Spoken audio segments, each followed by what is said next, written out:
রাত বাজে 11:22। মোবাইলত খবর দেখতে লাগে দেখি আজকে এসএসসির পরীক্ষার রেজাল্ট দিছে। ওরে সোবান আল্লাহ রে! আমাকে এলাকাত আগে এসএসসি পরীক্ষার রেজাল্টের দিন মিষ্টির সরাসরি উঠে গেছিল। মানে খালি মিষ্টি আর মিষ্টি, চারিদিকে খালি সিট আছে মানুষজন। বাপ মায়েরা সোলপেলেরা, হ্যাঁ, কত খাবিন খাও। কিন্তু আজকে যে একটা রেজাল্টের দিন গেল, মনে হচ্ছে মরা বাড়ির দিন গেল। এলাকার ছাত্রছাত্রী সাঙ্গত উঠেছে নাকি, না পড়াশোনা বাদ দেবে এক বনবাসত গেছে। আমি হ্যার কিন্তু খুঁজো আমাকে গাঁওতে একটা এসেছি পরীক্ষা দিক বের করা পারল না। কি এক জ্বালা লয়!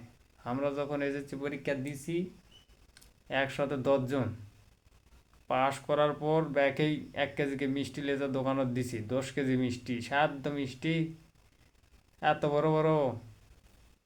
সেটা মনে করছি যাই আসবে ব্যাপক দিবিন। সেই দিন আর নাই। এসেছি পরীক্ষা আগে যায়, কি যায় রেজাল্ট যায়, বুঝাই যায় না। গাঁৱত থাকলে যা হয় আর কি। তো যাই হোক, যারা এসএসসি পরীক্ষায় পাশ করেছেন বাবারা, সবার জন্য রইল শুভকামনা। আর যারা ফেল করেছেন, তোমাকে জন্য আরও বেশি শুভকামনা। কোনো টেনশন করবেন না, সামনে বার আরও ভালো হবে। ফেল করলে মানে হতাশ হওয়া যাবে না, কারণ ফেলই হলো জীবন ঘুরানোর একটা মোড়, রহস্য।